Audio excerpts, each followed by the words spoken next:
Ok, bienvenue dans cette capsule vidéo Revit où je vous explique comment, dans un premier temps, mettre de la céramique aux endroits où vous souhaitez en mettre, exemple dans ma salle de bain ici.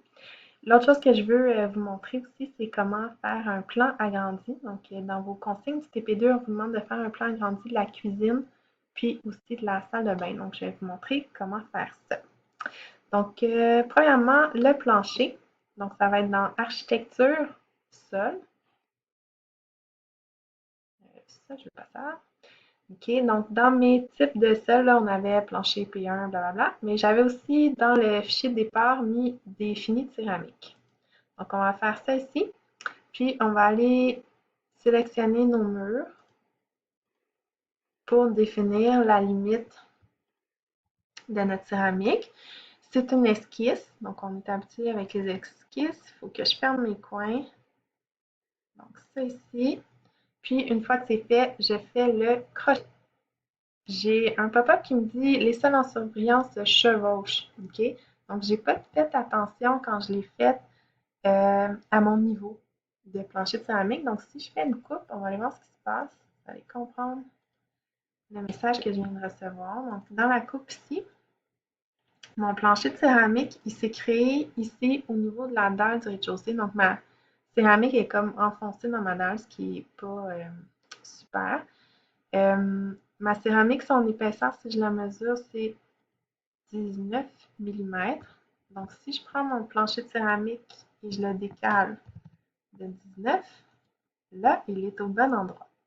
Donc, si je retourne dans mon plan, donc j'ai fait mon plancher de céramique. Ce que je veux faire maintenant, c'est le plan agrandi de ma salle de bain. Donc, on demande un plan agrandi à l'échelle 1,20.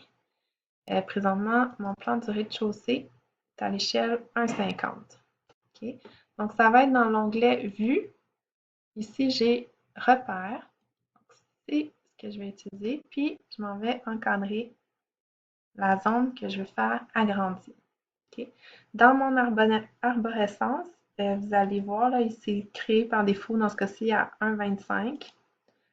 Plan repère, on peut aller le voir. Moi, je le veux à 1,20, donc je vais aller changer l'échelle ici. Voilà. Ça, je peux masquer dans la vue l'élément.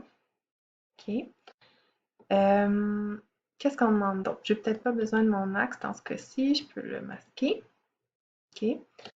Dans les consignes, on demande que le plan repère soit avec les murs pochés, en gris ou en noir. Donc, je peux cliquer ça ici, clic droit, remplacer le graphisme dans la vue par l'élément. Puis là, je pourrais aller ici, motif en coupe. Ou sinon,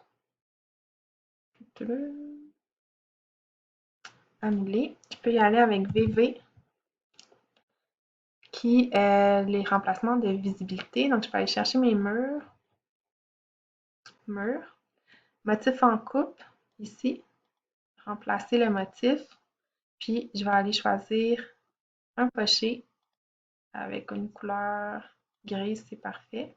Je fais OK, OK, appliquer, OK. Puis là, on voit que mes murs sont pochés en gris, malgré que je sois en niveau élevé. C'est bon? Donc, ça va. Là, je peux masquer mon cadre comme ça. Puis, je peux masquer cette coupe-là si elle n'est pas pertinente. Je peux changer le nom. Ça va être plan agrandi.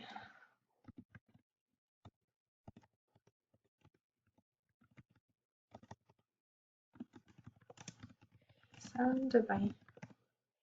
Voilà. Donc, c'est pas plus compliqué que ça. Je vous fais une prochaine capsule où je vous montre comment modéliser le mobilier dans la salle de bain. Merci!